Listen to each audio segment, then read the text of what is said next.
অত্যন্ত দুর্ভাগ্যজনক বলবো কিনা জানি না, তবে দুঃখজনক হলেও সত্যি আপনার মেয়ের রিপোর্টে আলট্রা ডাক্তার সেটাই লিখে দিছে যে এখানে কোনো জরায়ু দেখা যাচ্ছে না এবং কোনো ডিমের থলিও দেখা যাচ্ছে না। সে মাতৃগর্ভ থেকে জরায়ু নিয়ে জন্মগ্রহণ করে নাই।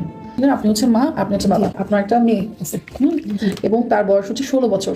আপনার কমপ্লেন ছিল যে 16 বছর হলেও সে এখনো মাসিক হয়নি। এটা আপনার চিন্তা হয়েছে, দুশ্চিন্তা কাজ করতেছে। আপনার বাবা মা আমার কাছে আসছেন, আসলে 16 বছর বয়সটা মাসিক হওয়ার জন্য একটা উপযুক্ত বয়স হওয়া উচিত। তো কিন্তু আপনার মেয়ে এখনো মাসিক হয় নাই। তো আমরা আসলে মাসিক হওয়ার জন্য আমাদের কিছু জিনিস অবশ্যই লাগবে। সোজা বাংলায় যদি বলি, একটা জরায়ু লাগবে যেখানে বাচ্চাটা তৈরি হয়, একটা ডিমের থলি লাগবে যেখানে ডিমটা তৈরি হয়, সাথে একটা ডিমের নালী, এই জরায়ুর সাথে কানেকশন করে ডিমের নালী যেখানে ডিমটা থাকে। এই ডিমের থলি থেকে আল্লাহ তাআলা কিছু রস বের করে, যেটা থেকে ডিম তৈরি হয় বা আমাদের ব্রেন থেকে একটা সিগন্যাল যায়। তখন ওই ডিমটা বড় হবে, বড় হলে সেটা থেকে রস বের হবে, রস বের হলে টিউব দিকে ডিমটা যখন জড়াইতে যাবে তখন সে একটা মেয়ে মাসিক হবে। কিন্তু পৃথিবীতে কিছু অদ্ভুত কিছু ঘটনা ঘটে। এটার মানে কি হবে, আমাদের মধ্যে কিছু মানুষ আছে দেখতে পুরুষের মতো, দেখতে মেয়ে মানুষের মতো, কিন্তু তাদের পেটে যে পুরুষের জিনিস থাকা দরকার, মহিলাদের জরায়ু থাকা দরকার, সেটা থাকে না। আপনি আমার কথাটা বুঝতে পারছেন? এখন যদি কারো জরায়ু না থাকে, ডিমের থলি না থাকে, তাহলে তাকে কোনোদিন মাসিক হবে না। অত্যন্ত দুর্ভাগ্যজনক বলবো কিনা জানি না, তবে দুঃখজনক বলবো হলেও সত্যি আপনার মেয়ের রিপোর্টে আলট্রা ডাক্তার সেটাই লিখে দিছে যে এখানে কোনো জরায়ু দেখা যাচ্ছে না এবং কোনো ডিমের থলিও দেখা যাচ্ছে না। আমি আপনাকে একজন বড় শহরের সবচেয়ে বড় যে প্রফেসর, ওনাকে দিয়ে আলট্রাটা করেছি, কারণ এটার উপর নির্ভর করবে ওর পরবর্তী চিকিৎসাটা কি হবে। আমরা অনেক সময় মাসিক বন্ধ হওয়ার বা দেরিতে হওয়ার অনেকগুলো কারণ থাকে, কিন্তু এটা হচ্ছে সবচেয়ে জটিল কারণ, যে কারণের পর আমাদের কোনো হাত নাই। এটা মহান আল্লাহ তাআলার ইচ্ছা। আল্লাহ তাআলার অনেক সময় কি ইচ্ছা সেটা আমরা জানি না।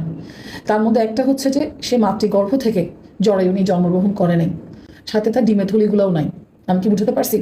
কিন্তু এইটাকে একটা রোগের নাম বলা হয়। এই রোগের কারণটা কি হইতে পারে বা এর পরিণতিটা কি, আপনাদের তো এটা জানতে হবে, তাই না? রোগের কারণটা হইতে পারে যে, সোজা বাংলা একটু বলি, মনে করেন আমরা যখন মাতৃগর্ভে ছিলাম, আল্লাহ তাআলা যখন আমাদেরকে তৈরি করছে, আমাদের হার্ট, কিডনি, লিভার সব তৈরি হয়েছে না? তৈরি হওয়ার সময় কোনো একটা অজ্ঞাত কারণে দেখা গেছে যে সব তৈরি হতে পারছে, কিন্তু জরায়ুটা তৈরি হতে পারে নাই এবং ডিমের থলিটা তৈরি হতে পারে নাই। ফলে অনেক সময় দেখা যাচ্ছে যে এসব পেশেন্টের মাসিকের রাস্তা, এটা খোলামেলা কথা বলতেছে ব্যাপার, মাসিকের রাস্তার মতো অর্ধেক তৈরি হয়, বাকি অর্ধেকটা তৈরি হতে পারে না। ওই যে কানেকশনটা নাই, মনে করেন জরায়ুটার সাথে মাসিকের রাস্তা তো কানেকশন থাকতে হবে, প্রসব রাস্তা যেখান থেকে বাচ্চাটা বের হয়, সেই রাস্তাটা না থাকলে তো বাচ্চা বের হতে পারবে না। যেহেতু তার জরায়ুটা নাই, বাচ্চার দানিটা নাই, ডিমের থলিটা নাই, তাহলে মাসিক রাস্তা অর্ধেক থাকবে না। আর কারো কারো ক্ষেত্রে অর্ধেক অল্প পরিমাণে থাকে। বুঝতে পারছেন? এখন তাহলে এই মেয়েগুলোর পরিণতিটা কি? তারা কি জীবনে মাসিক না? সে আর জীবনে কখনোই মাসিক হবে না। এখন কেউ বিয়ে শাদী কী হবে, সংসার জীবন কী হবে, এটা নিয়ে আপনি আমাকে প্রশ্ন করতে পারেন। এবং আমি আরেকটা কথা বলবো, সেটা হচ্ছে যে এই পৃথিবীতে 4,500 থেকে 5,000 মেয়ের মধ্যে এই রোগটা দেখা যায়। কতজন? 4,500 থেকে 5,000টা মেয়ের মধ্যে। এখন ওর হয়তো জীবনে বিয়েও করতে পারবে, স্বামী সংসারও করতে পারবে, যদি মাসিকের রাস্তাটা তৈরি না থাকে। আমরা ডাক্তাররা একটা অপারেশনের মাধ্যমে সে মাসিকের রাস্তাটা তৈরি করে দিই, যাতে সে একটা সংসার করতে পারে, স্বামীর সাথে থাকতে পারে। আপনারা ওর পিতামাতা, আপনাদেরকে আমার কথাটা বলতে হচ্ছে, কারণ তার একটা ভবিষ্যৎ আছে। ভবিষ্যৎ বলতে বোঝাচ্ছি সংসার জীবনে ভবিষ্যৎ। আমরা একটা মেয়েকে বিয়ে শাদী দিই, বিয়ে শাদী জীবনে সব কিছু না। আপনি আপনার মেয়েকে পড়াশোনা করবেন, শিক্ষিত করবেন, মেয়েকে নিজের পায়ে দাঁড় করাবেন। আমি কি বুঝতে পারছি? তাকে কখনোই বুঝতে দিবেন না যে তার শরীরের ভিতরে এই ঘটনাটা ঘটছে, তাহলে তার মনের মধ্যে খুব খারাপ ইফেক্ট করবেন। আমি কি বুঝতে পারছি? তাহলে তাকে আমরা এই রোগটা এমন একটা জিনিস, এর ফলে আমাদের কিছু হরমোন অ্যাবনর্মাল হয়েছে, সেই রক্তের রিপোর্টগুলো আপনার খারাপ আসছে। বুঝতে পারছেন? যে হরমোনটা আমরা মাসিক হতে সহায়তা করে সেটা অ্যাবনর্মাল হয়ে গেছে, যেহেতু তার ডিমের থলিটা নেই। বুঝা গেছে?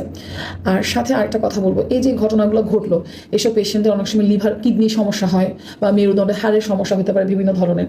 তো সেটার জন্য আপনাকে একটু চেকে থাকতে হবে ওর কোনো জন্মগত কোনো ত্রুটি তৈরি হয়েছে কিনা, যেহেতু একটা জিনিস আল্লাহ তাআলা তৈরি করে দেয় নাই। বুঝতে পারছেন বিষয়টা? এটাকে আমি দুর্ভাগ্য বলবো না, কারণ আল্লাহর সৃষ্টির পিছনে নিশ্চয়ই কোনো একটা কারণ থাকে। বুঝতে পারছেন? তো আসলে এখন তাহলে আমি বলে দিলাম যে সে কখনোই বাচ্চার সন্তানে, তার নিজের গর্ভের সন্তানের মা হতে পারবে না। 1 নম্বর কথা।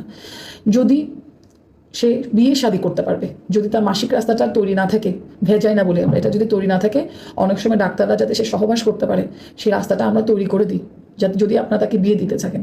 আচ্ছা, আরেকটা অপশন হচ্ছে কি, সে কীভাবে নিজেকে তৈরি করবে, সে নিজেকে স্টাবলিশ করবে, নিজেকে সে সামাজিকভাবে পড়াশোনা করবে, চাকরি বাকরি করবে, বা নিজেকে অন্যের উপর নির্ভরশীল করবে না, সংসার মানে স্বামীর উপর নির্ভরশীল করবে না। কারণ অনেক সময় দেখা যাচ্ছে স্বামীর উপর যদি সন্তান না হয় তাহলে তো ঝামেলা অনেক সংসারে। তাহলে আপনার এটা আপনাকে জানতে হবে। আমি আপনাকে সব কথা খুলে খুলে বলে দিলাম কিন্তু, বুঝতে পারছেন? এবং এটার কারণটা কি অনেক সময় আমরা জেনেটিক কজ খুঁজে দেখি যে এটার পিছনে কোনো কারণ খুঁজে পাওয়া যায় কিনা। এটা আসলে কি বিষয় মনে করেন, আমরা যারা মানুষ তৈরি হয় আমাদের আল্লাহ তাআলা কোষ আছে। কোষ বলতে বোঝাচ্ছে আমাদের একটা বিল্ডিং যেরকম দেয়াল একটা বিল্ডিং বানাতে যেমন ইট লাগে, একটা দেয়াল বানাতে ইট লাগবে, বালি লাগবে, সিমেন্ট লাগবে, কিন্তু আমাদের শরীরটা আল্লাহ তাআলা ছোট ছোট কিছু জিনিস দিয়ে তৈরি করে। মাংস বলেন, হাড় বলেন, প্রত্যেকটা সেখানের মধ্যে একটা সেন্টার আছে, যে সেন্টার থেকে সব কন্ট্রোল হয়, যে আমি কি মেয়ে হব না ছেলে হব, আমি কি বুদ্ধিমান হব না সুস্থ হব, সব কিছু সেখানের মধ্যে সেখানের মধ্যে একটা পরীক্ষা করা হয়, সেটা ক্যারিওটাইপিং বলে বা জেনেটিক অ্যানালাইসিস। ওর শরীরে এই ঘটনাতে কোনো পরিবর্তন হয়েছে কিনা সেটা দেখার একটু প্রয়োজন আছে। তো বেশিরভাগ ক্ষেত্রে সেটা নর্মাল পাওয়া যায়, বুঝতে পারছেন?